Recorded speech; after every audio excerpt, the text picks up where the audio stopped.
ibadah sahihah ketika sholat umpamanya, ketika melaksanakan saum, haji dan yang lainnya, ini pun mesti benar sesuai dengan tuntunan Al-Quran dan Sunnah. Yang ketiga, syaratnya adalah memiliki akhlak yang mulia, akhlakul karimah, akhlak yang mulia. Dan yang keempat adalah memiliki manhaj yang benar, cara beragama yang benar. Nah, maka inilah 4 hal yang mendasar yang dengannya seseorang menjadi seorang muslim yang hakiki, muslim yang jadah, muslim yang sejati. Nah, karena 4 hal ini merupakan perkara yang sangat mendasar, perkara yang sangat urgen bagi setiap kita untuk mengetahuinya, di dalam kitab yang tadi saya sebutkan, Dalail Tauhid, Syekh Muhammad menyebutkan satu pertanyaan sekaligus jawaban, yang mudah-mudahan jawaban dan pertanyaan ini menjadi jalan bagi kita menjadi seorang muslim, muslimah yang jadah, yang sejati. Bukan haram jadah ya. Orang Sunda ada istilah haram jadah ya. Saya sendiri belum tahu apa maksudnya haram jadah. Cuma kalau jadah dalam bahasa Arab itu artinya sejati. Jadi kalau haram jadah apa ya? Haram sejati ya. Haramnya 100% ya. Tidak ada kurangnya. Baik, beliau mengatakan satu pertanyaan, ma wajibatuna nahwa ma amarallahu ta'ala bih. Apa kewajiban kita di hadapan perintah Allah Subhanahu wa ta'ala? Apa kewajiban kita terhadap perintah Allah Subhanahu wa ta'ala? Beliau menyebutkan ada 7 kewajiban kita di hadapan perintah-perintah Allah. Pertama, al-ilmu bih, mengilmui perintah tersebut.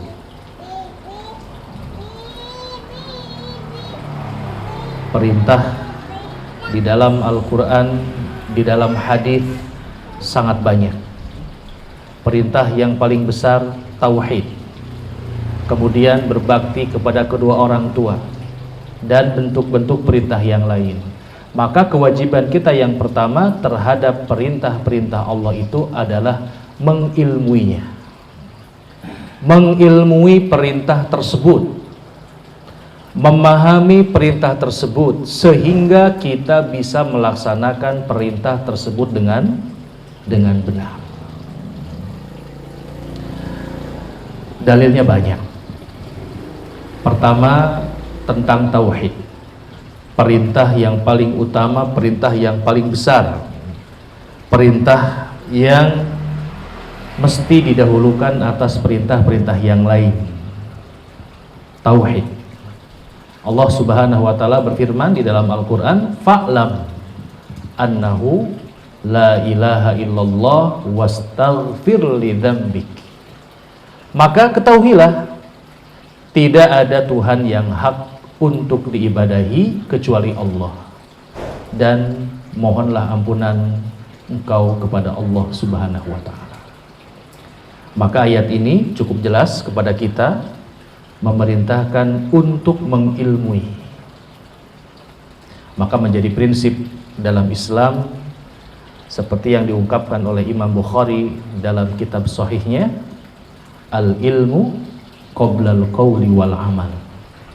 Ilmu itu didahulukan sebelum diucapkan, sebelum didakwahkan, sebelum diajarkan, dan sebelum diamalkan. Oleh karena itu, perintah menuntut ilmu di dalam Islam sangat banyak. Menuntut ilmu dalam Islam adalah satu amalan yang sangat agung. Bahkan Imam Ahmad mengatakan, tidak ada kewajiban yang paling utama setelah menunaikan yang fardu, setelah menunaikan yang wajib, melebihi keutamaan menuntut ilmu. Baik, mana lagi dalil-dalil yang menunjukkan tentang anjuran, tentang motivasi agar kita mengilmui agama ini? Yang paling mudah ya, di antaranya firman Allah Subhanahu wa taala di dalam surat Thaha. Allah berfirman, wa qul rabbi zidni ilma. Allah memerintahkan kepada Nabi Muhammad SAW untuk berdoa, Rabbi zidni ilma, ya Allah tambahkan kepadaku ilmu. Kata Syekh Fauzan hafizahullah, dalam ayat ini Allah Ta'ala tidak meminta kepada Nabi tambahan, melainkan tambahan ilmu. Tidak memerintahkan meminta tambahan harta, tambahan anak, tambahan apa lagi Pak? Tambahan harta, tambahan anak, tambahan ini bukan itu, tambahan usia, tambahan jabatan, termasuk yang tadi gitu. Walaupun itu tentunya pembahasan yang lain. Tetapi dalam hadis ini, dalam ayat ini, Allah Subhanahu wa taala hanya memerintahkan kepada Nabi, Rabbi zidni ilma. Cukup menunjukkan tentang betapa mulianya ilmu, karena Nabi SAW tidak diperintahkan meminta tambahan, melainkan tambahan untuk mendapatkan ilmu. Baik, itu ya. Kewajiban yang pertama adalah mengilmui. Ketika Allah perintahkan kepada kita tentang tauhid, maka kita wajib mengilmui tentang tauhid. Ketika Allah memerintahkan kepada kita tentang sholat, ilmui sholatnya.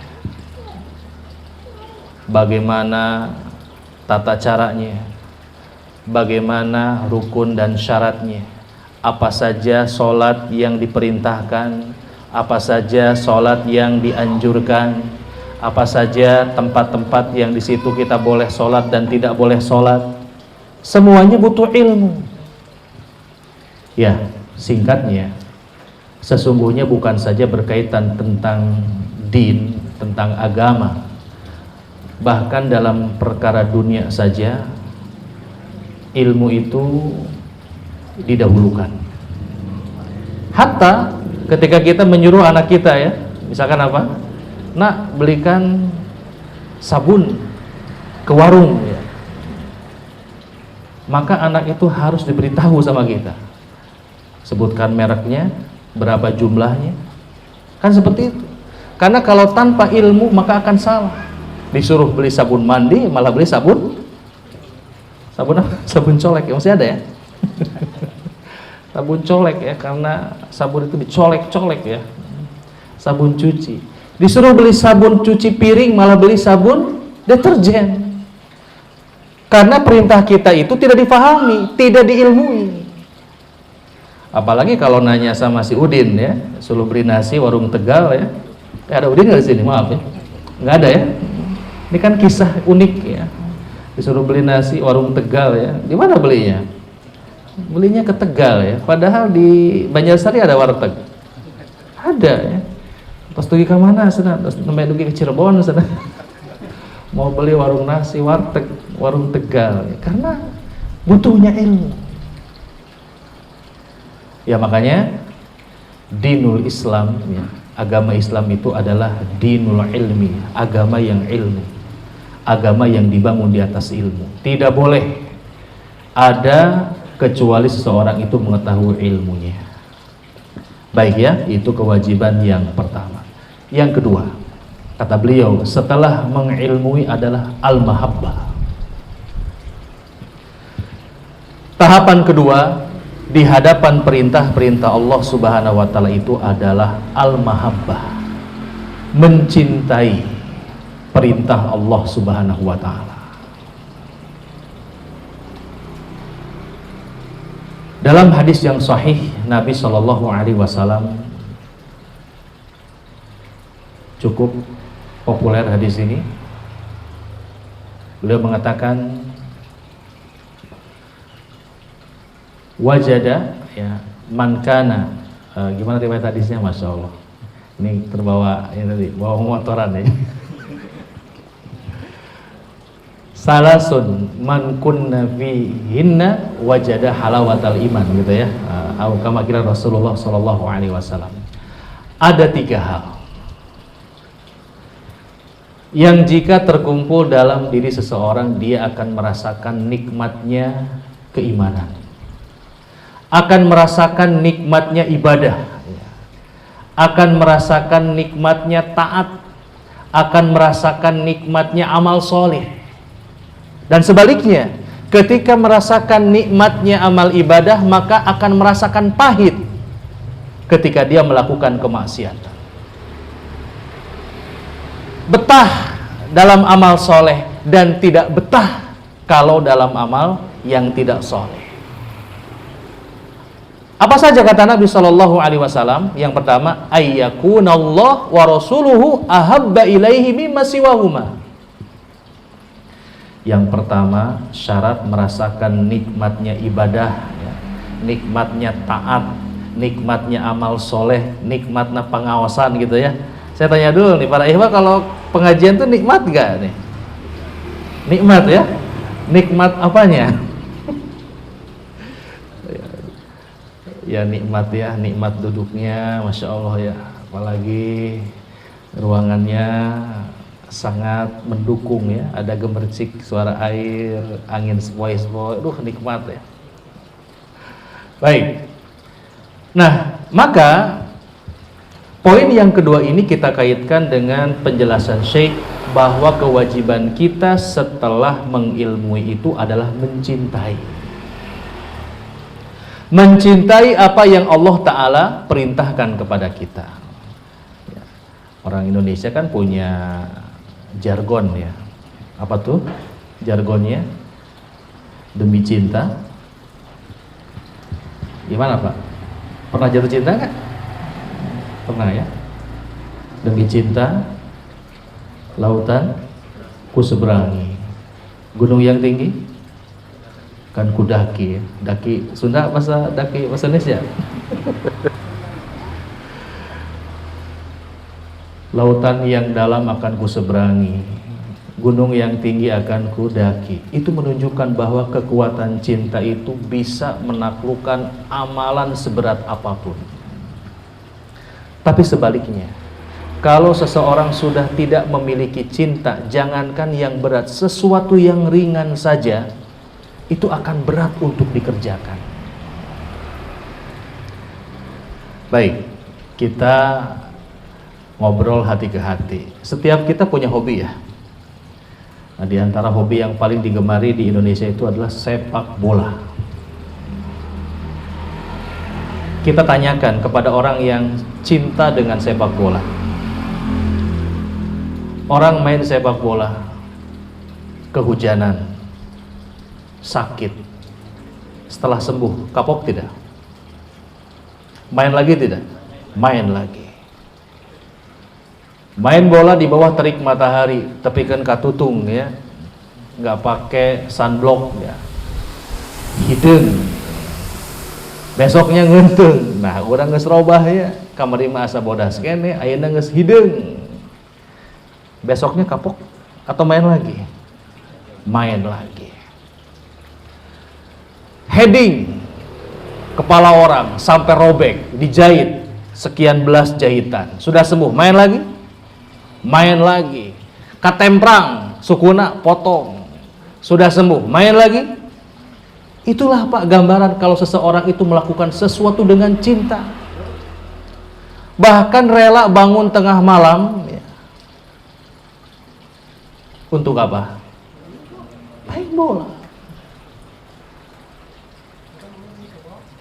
Pergi jauh-jauh, bahkan bolos dari tempat kerjanya, bolos dari sekolahnya untuk mendukung tim sepak bolanya. Merasa ringan, beli jersey ya, beli baju yang harganya mungkin wah, Masya Allah itu.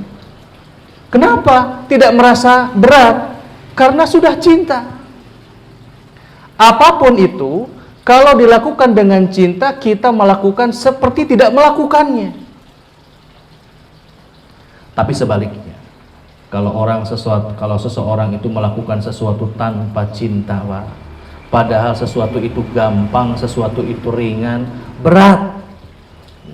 Apa contohnya? Pergi ke masjid ya. Pergi ke masjid, sholat berjamaah. Itu berat atau ringan, Pak? Makanya ada istilah ya, gunung yang tinggi apa?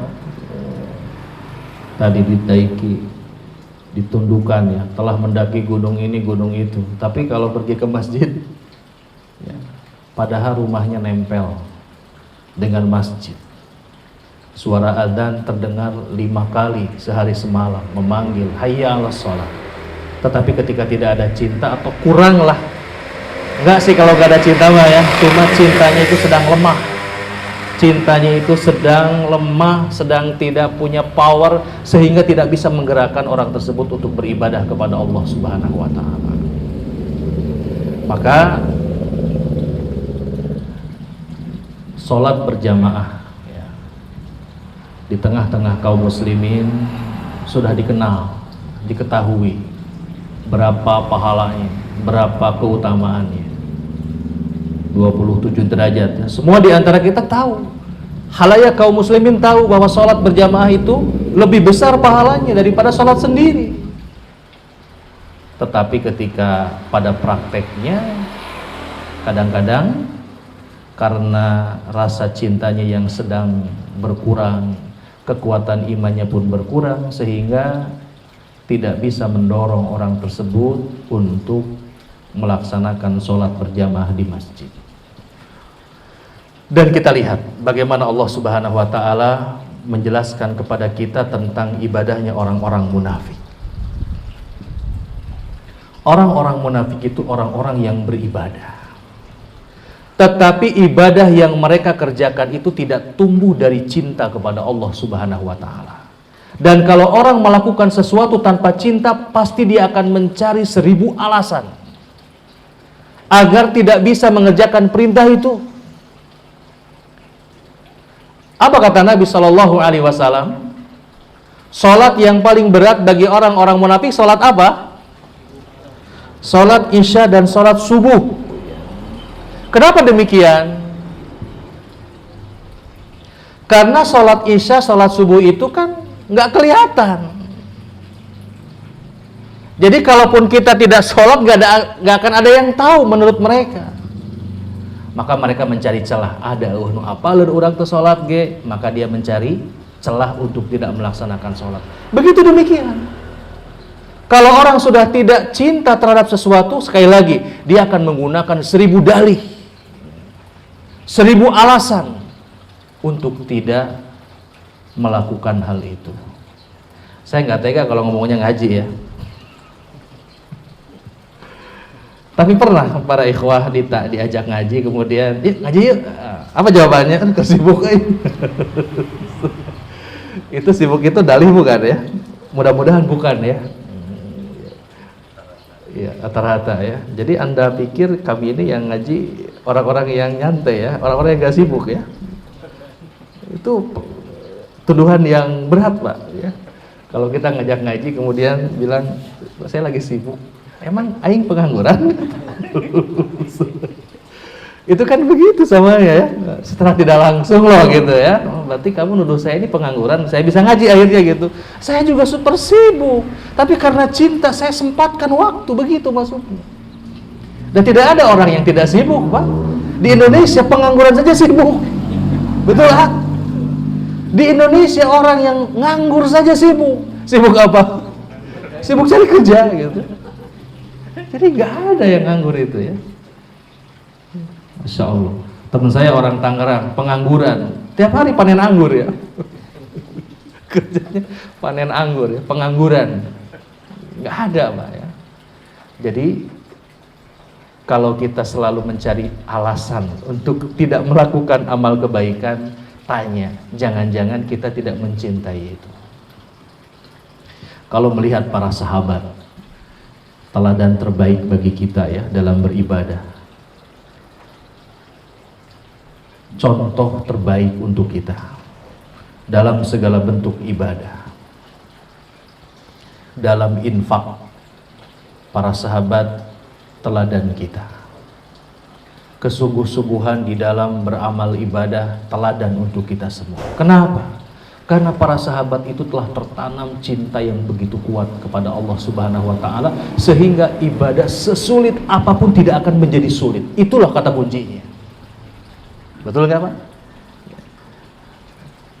Kalau sudah punya hobi, punya kesenangan terhadap sesuatu yang sulit kita akan usahakan. Mampu, usahakan mampu. Tapi kalau tidak ada rasa cinta, ya sekali lagi tidak akan apa? Tidak akan ada. Makanya saya teringat perumpamaan yang dibawakan oleh Syekh Al-Hakami. Pondasi ibadah itu ada 3. Pondasi ibadah atau rokaiz al-ibadah, usulul ibadah itu ada 3. Yang pertama itu apa? Mahabbah. Yang kedua itu khauf, yang ketiga itu roja. Dan diibaratkan seperti burung. Mahabbah itu adalah kepalanya. Khauf dan roja itu seperti 2 sayapnya. Berarti kalau orang beribadah tidak ada rasa cinta, sama seperti burung yang tidak ada kepalanya. Apakah burung tanpa kepala itu bisa terbang? Mati Pak, boro-boro terbang. Kepalanya ada, khaufnya ada, tapi roja tidak ada. Maka seperti burung yang terbang dengan 11 sayap. Bisa terbang tapi oleng. Mundang layangan mana? Berat sabelah. Kumaha jadi layangan teh? Muter gitu ta. Orang beribadah hanya dengan khauf saja, tidak ada rojanya, sama. Jadi 3-tiganya mesti ada. Meskipun kata beliau dari mahabbah, khauf dan roja itu faktor yang paling kuat untuk menggerakkan seseorang beribadah itu adalah mahabbah. Jadi generatornya. Jadi kalau kita ingin kuat ibadah, kuatkan mahabbahnya kepada Allah Subhanahu wa taala. Kuatkan mahabbahnya kalau kita ingin rajin sholat ya, kuatkan mahabbah kita kepada sholat. Kalau kita ingin rajin sodakoh, kuatkan mahabbah kita dengan sodakoh. Apa caranya? Kita pelajari hadis-hadis, ayat-ayat, hadis-hadis tentang keutamaan sholat, keutamaan sodakoh. Berlaku Pak, dalam agama juga, apa namanya itu? Dulu dalam pelajaran ekonomi itu, hukum apa?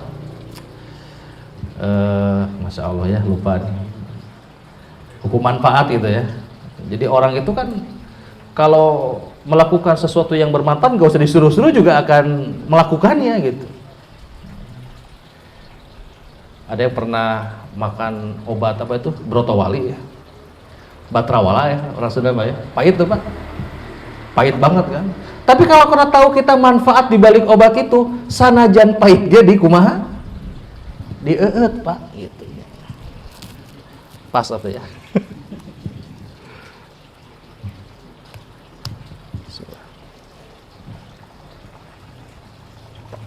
Dioperasi, ada sakit yang harus dilakukan tindakan operasi. Sakit nggak Pak dioperasi itu? Sakit, makanya perlu ada apa namanya itu? Bius terlebih dahulu untuk mengurangi sakitnya atau untuk menghilangkan sakitnya. Tapi kenapa dilakukan? Karena dia tahu ada manfaatnya.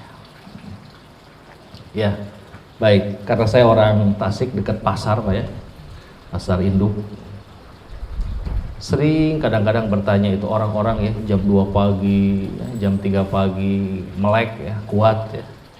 Sebetulnya mereka itu kuat atau kalau disuruh Pak mending gawe, mending sare? Kira-kira jawaban mereka apa? Ya mending tidur itu. Tapi kenapa mereka mau malam gitu ya? begadang, tidurnya jadi kayak kelelawar jika kalong gitu nya, ngalong ya, beting bentai isuk-isuk berang sare gitu. Kenapa mereka mau demikian? Karena mereka tahu manfaatnya. Karena tahu manfaat, maka itu akan mendatangkan mahabbah. Begitu. Jadi kalau kita ingin merasakan nikmatnya sholat seperti Rasulullah yang 1 rakaat Al-Baqarah, ya aduh, tamat. Ada yang pernah di sini, Pak?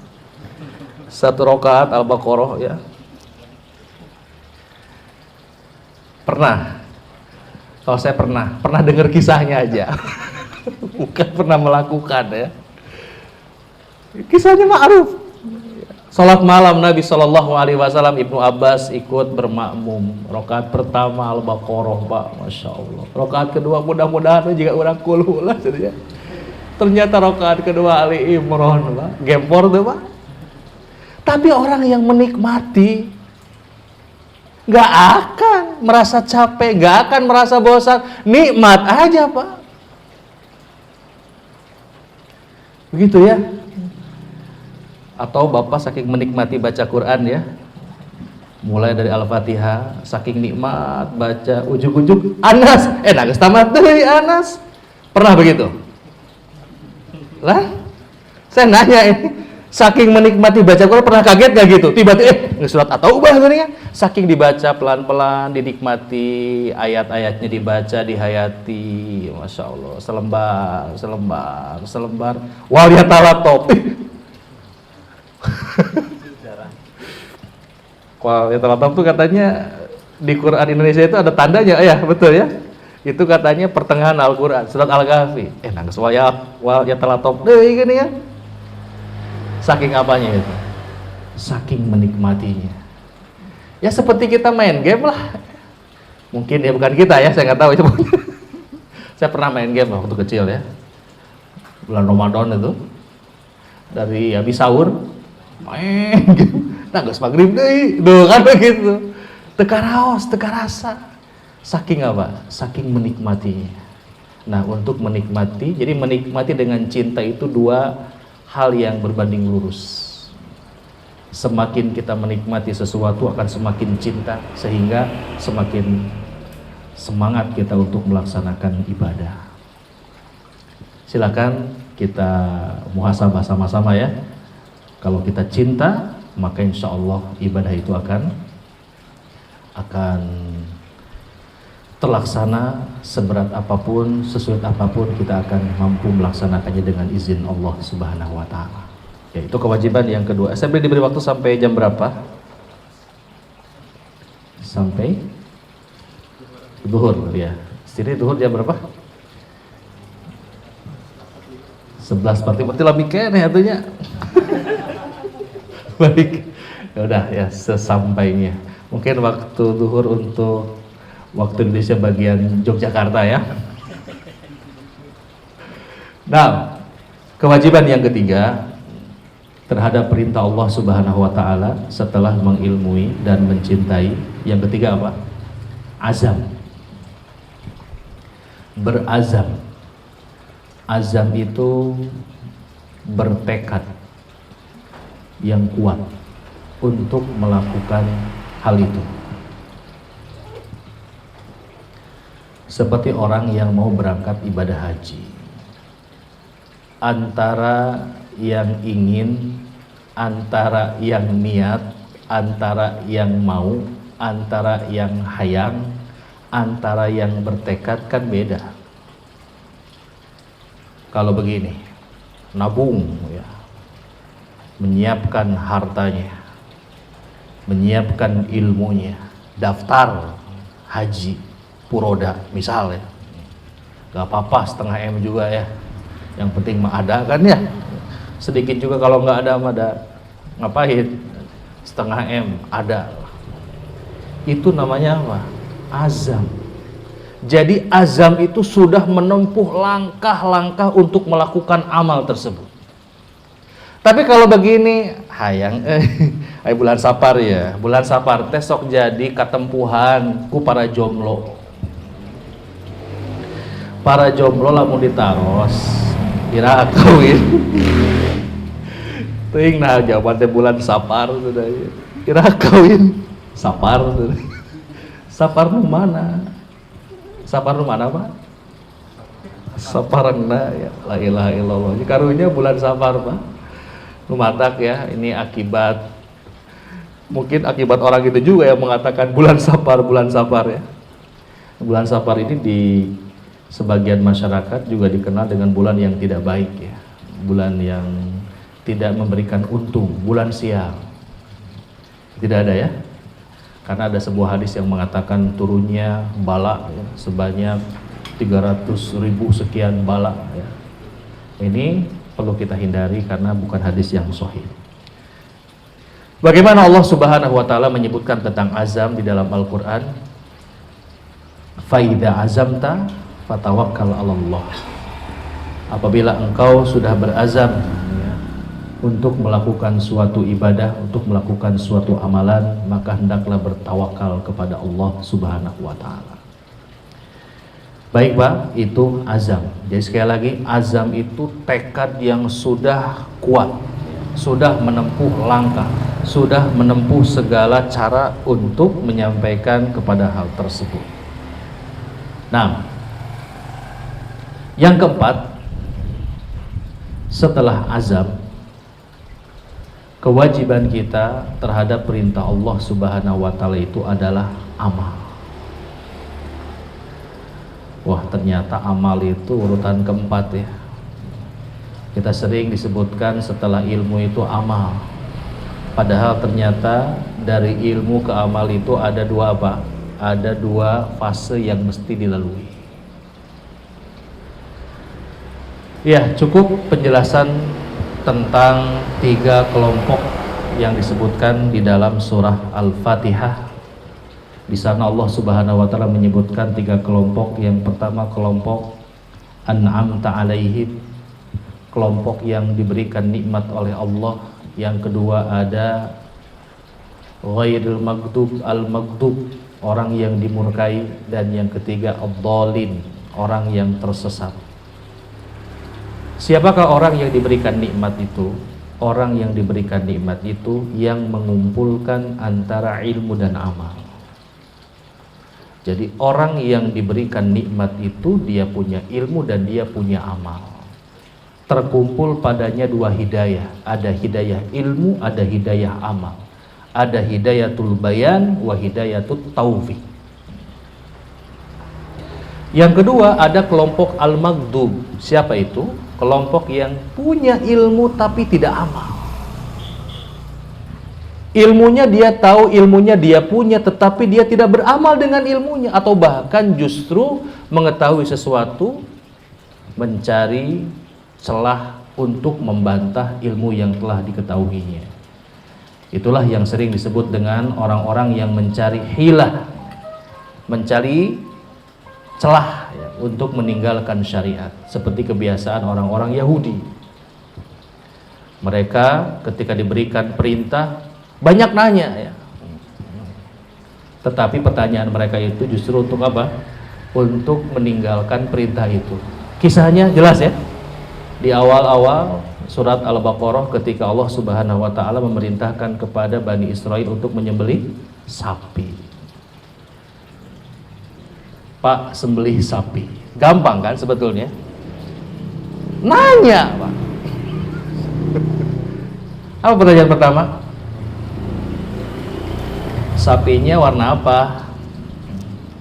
Warna kuning atau warna apa? Sapi itu warnanya apa?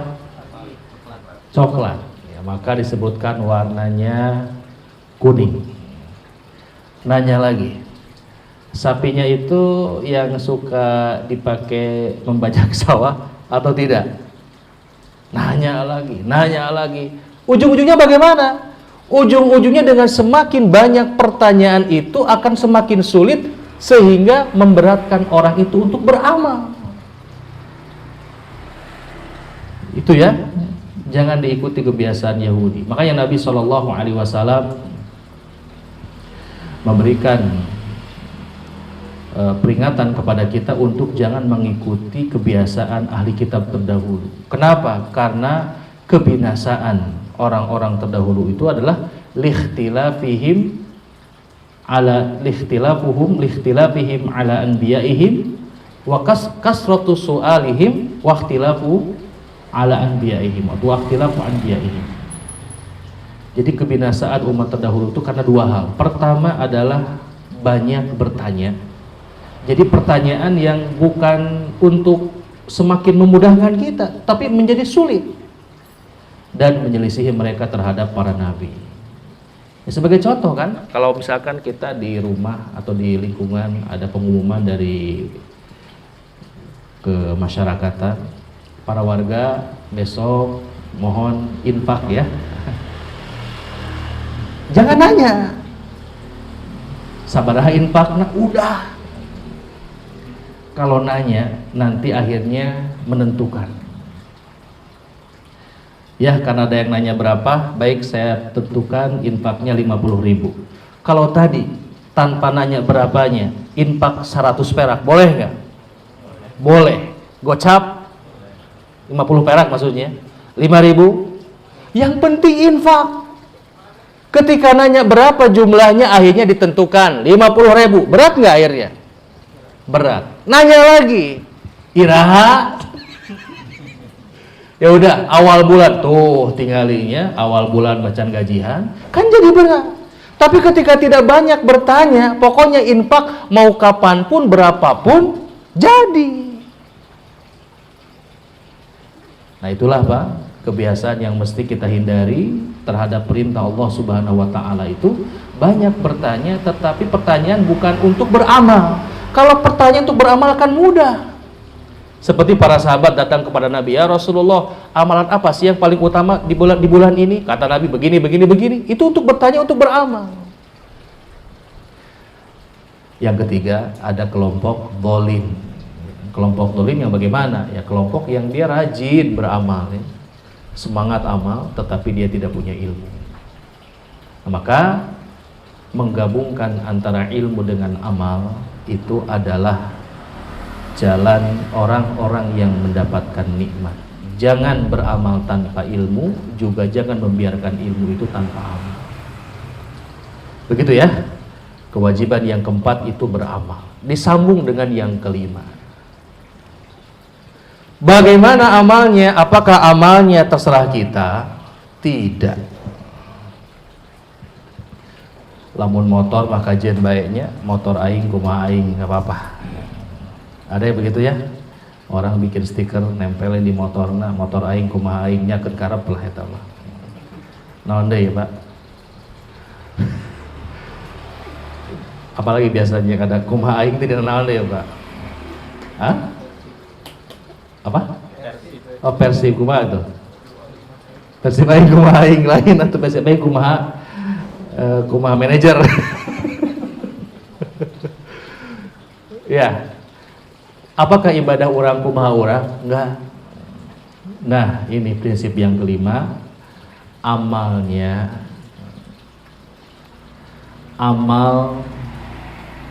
menjalankan perintah itu sesuai dengan apa yang Allah perintahkan. Gampang ya. Yang keempat itu kewajibannya beramal, dikuatkan dengan yang kelima, kewajiban beramalnya sesuai dengan perintah Allah dan Rasulnya Shallallahu Alaihi Wasallam.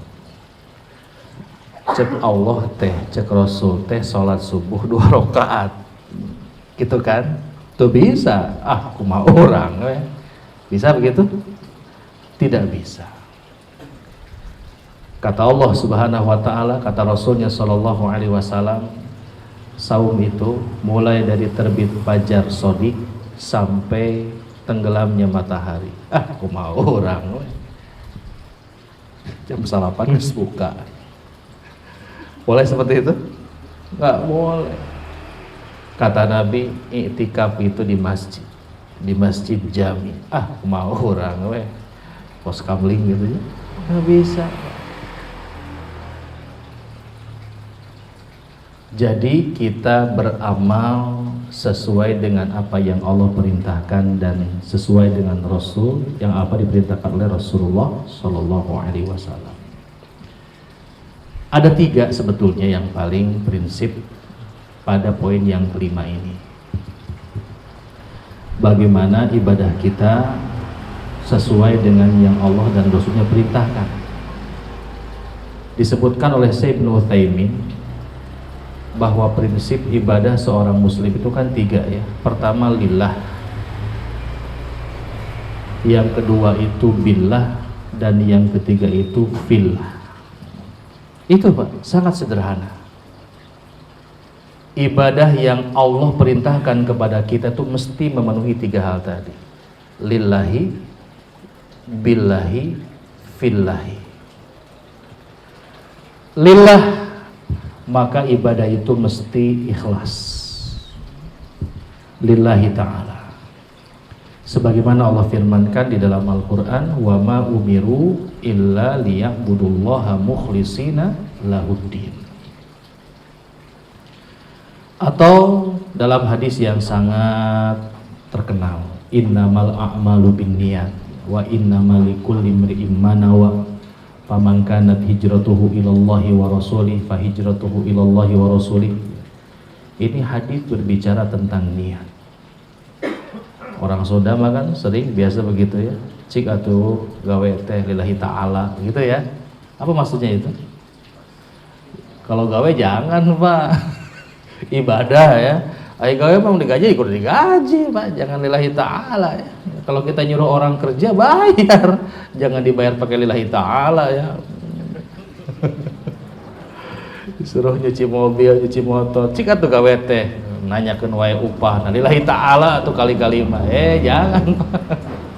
Yang hubungan kerja itu ya hak dan kewajiban ya.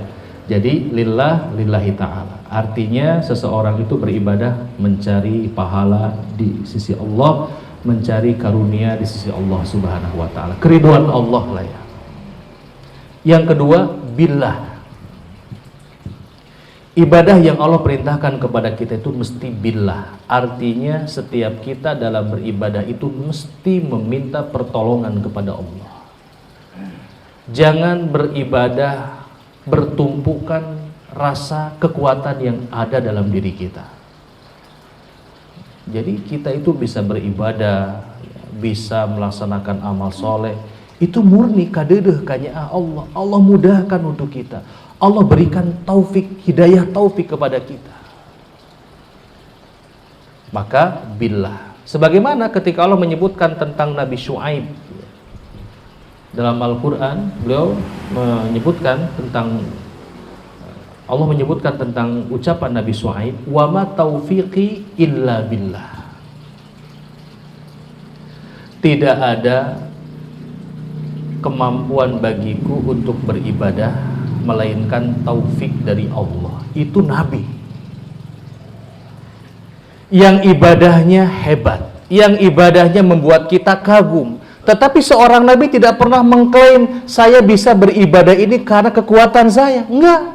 Seorang Nabi jujur bisa beribadah demikian rupa karena taufik dari Allah Subhanahu wa ta'ala.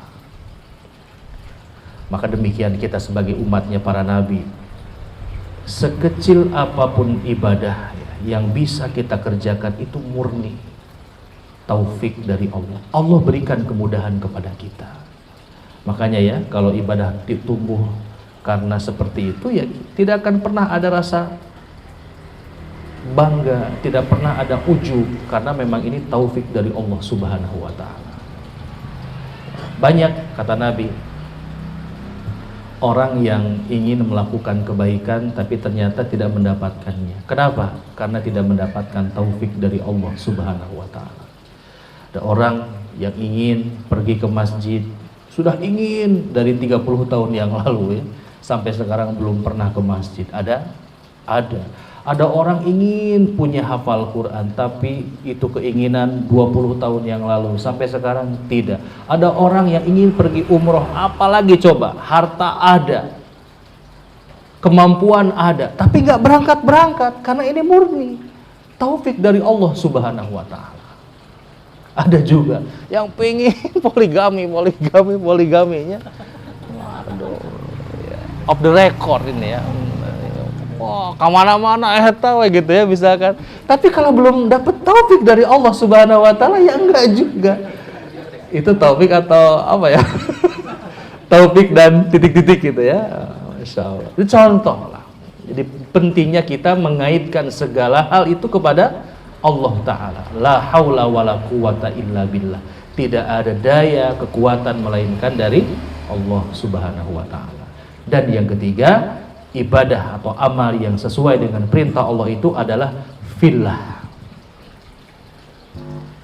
Fillah artinya di dalam agama Allah. Dalam melaksanakan ibadah tidak boleh kita melaksanakan ibadah dengan cara-cara sendiri. Sholat dengan cara sendiri, ibadah saum dengan cara sendiri, tidak boleh. Melaksanakan ibadah fillah sesuai dengan syariat Allah Subhanahu Wa Ta'ala. Sholatnya ada, saumnya ada. Jangan membuat saum yang aneh-aneh. Ada saum mutih umpamanya, berbuka dengan yang putih-putih ya, apa? Nasi putih dan air putih atau air bening. Tidak makan yang lain. Ada mandi junub, mandi kembang. Buat apa coba? Begitu ya. Ada sholat sunnah ini bikin sholat sunnah yang lain. Itu kebiasaan berinovasi ya. Maka tidak ada inovasi dalam agama ini. Inovasi hanya punya Suzuki ya. Jangan dibawa-bawa ke dalam dinul Islam. Itu yang keberapa? Yang kelima. Jadi beramal sesuai dengan perintah Allah, mesti lillahi, mesti billah, dan mesti fillah. Kewajiban yang keenam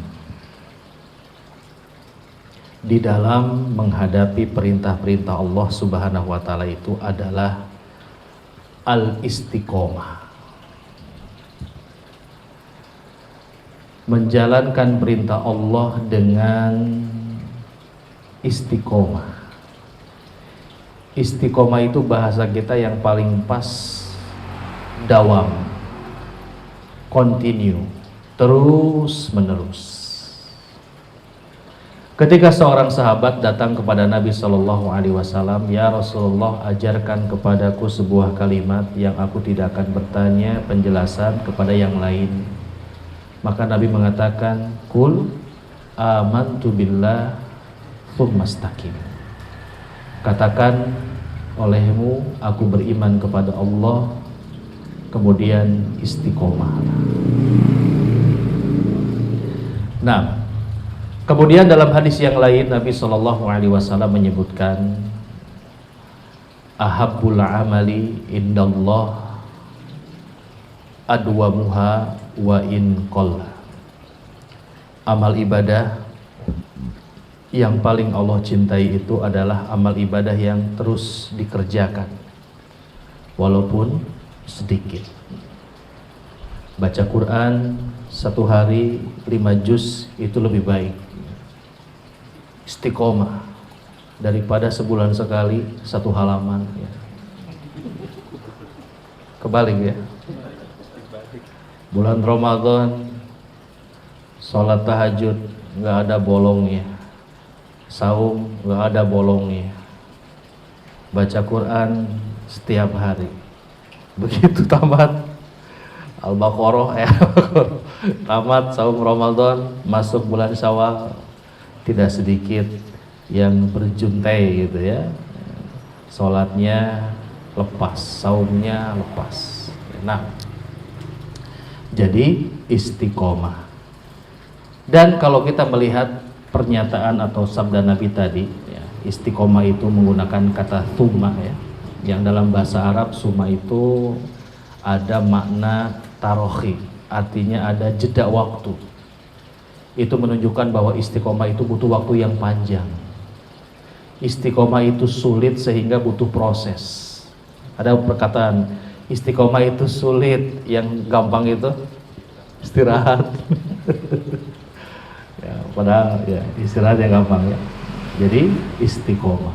Istiqomah dalam melaksanakan hal-hal yang bisa. Dan tolong catat ya, istiqomah itu tidak, saya sering menyampaikan kepada ikhwah-ikhwah sekalian bahwa istiqomah tidak dipakai kecuali dalam hal yang baik.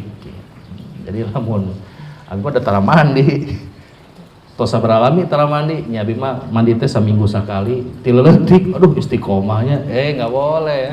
Istiqomah itu dalam yang kebaikan, yang jelek-jelek jangan dibilang istiqomah. Naon enak gawe Kang, aduh masih copet. Ente tileletik copet tapi kayaknya geus kolot mohon istiqomah. Enggak, Pak ya.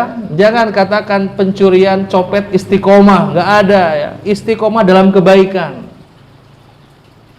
Tidak digunakan istiqomah dalam hal-hal yang jelek ya.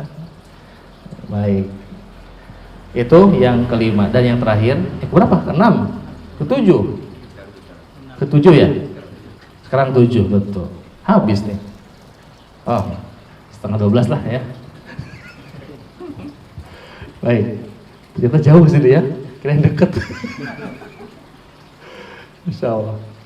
Nah, yang terakhir lah yang ketujuh Pak, nanti kita tanya jawab ya. Yang ketujuh, kewajiban kita terhadap perintah Allah Subhanahu Wa Taala adalah al-hadar min mubtilatil a'mal katanya. Berwaspada, berhati-hati dari hal-hal yang membatalkan amal kita. Apa saja yang bisa membatalkan amal ibadah kita? Yang paling ngeri, yang paling menakutkan tentunya perbuatan syirik. Syirik akbar. Allah Ta'ala menyebutkan kepada nabinya, la in asyrokta la yahbatanna amaluk. Kalau kamu melakukan perbuatan syirik, ke Nabi Muhammad Allah berfirman ini. Jadi kalau Nabi Muhammad SAW melakukan syirik, maka hapus semua amal ibadahnya. Itu kepada Nabi. Apalagi kepada kita.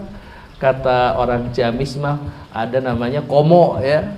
Ka Nabi ge, Nabi saja kalau berbuat syirik akbar hapus amal ibadahnya, komo. Apalagi kita. Nabi bukan, wali belum tentu, kecuali yang guru ya, mungkin wali kelas ya, atau wali murid itu pasti ya. Wali nikah belum ya, wali santri itu pasti wali. Wali kota belum tentu, ya. Hanya satu dalam setiap kota. Jadi pembatal amal yang pertama yang mesti diperhatikan adalah perbuatan syirik. Dan syirik itu ya, la ilaha illallah, selalu mencari kesempatan dalam kesempitan. Ini bulan Safar ini. Tidak sedikit ya saudara kita kaum muslimin yang mengurungkan niat untuk menikah. Betul ya? Di budaya masyarakat Sunda itu bulan Safar bukan bulan yang baik untuk menikah. Setahu saya. Nggak tahu kalau Banjarsari sama ada.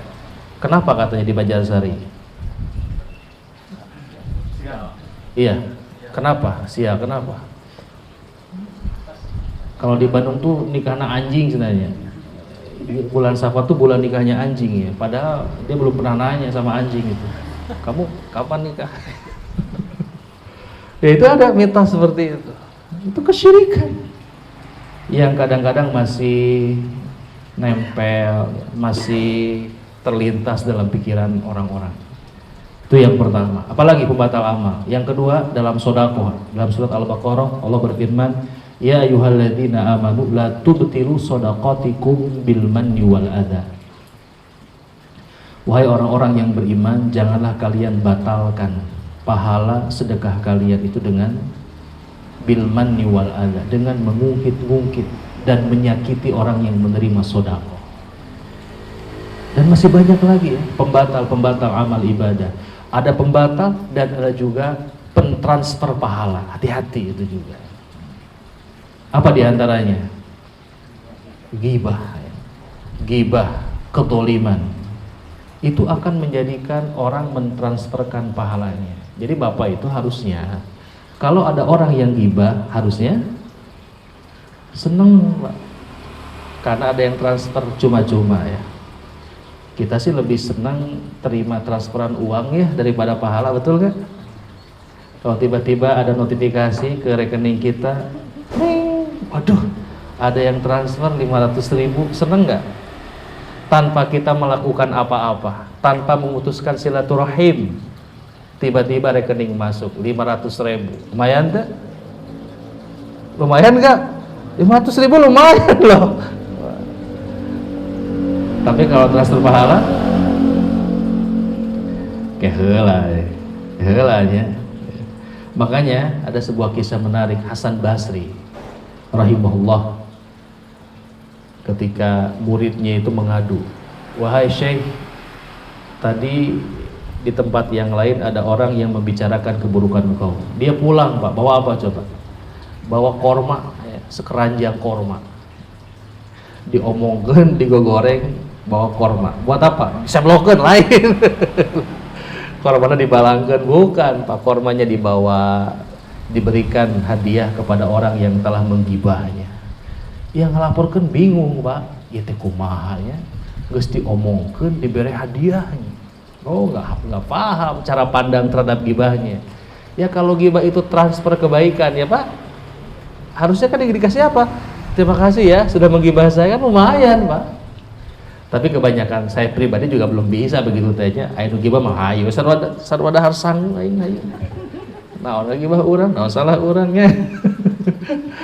Ya, itu perlu dicermati. Jadi gibah ya.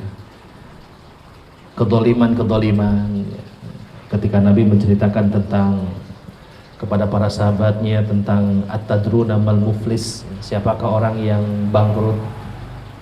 Para sahabat menjawab, orang yang bangkrut itu orang yang tidak punya dinar, yang tidak punya dirham, orang yang tidak punya uang lah gitu pada prinsipnya. Tapi kata Nabi bukan begitu. Muflis itu orang yang datang pada hari kiamat memiliki pahala yang sangat banyak, tetapi bersama dengan banyaknya pahala juga banyak kedolimannya. Pernah menyakiti orang, pernah memukul orang. Akhirnya setiap orang yang terzolimi itu menuntut kisos, menuntut ganti rugi. Dibayarlah dengan amal kebaikannya sampai habis. Amal kebaikan habis, orang yang terzolimi masih banyak. Gantinya apa sekarang? Bukan mengambil pahala, tetapi memindahkan dosa dari orang yang terzolimi untuk dipikul oleh orang yang menyakitinya. Itulah yang namanya muflis. Amal kebaikannya habis amal kebaikan, harus menanggung dosa dari yang lain. Masih banyak yang lain dari pembatal-pembatal pahala. Jadi ibaratnya saya teringat ya, ada sebuah ceramah yang berjudul membawa ember yang bocor. Itulah perumpamaan orang beribadah tetapi tidak menutup celah agar ibadahnya tidak habis pahalanya, seperti orang yang mengisi air yang banyak tetapi tempat airnya itu bocor. Sekian meter, sekian ratus meter membawa air, dipenuhi, pulang-pulang ke rumah bocor, habis airnya. Kenapa?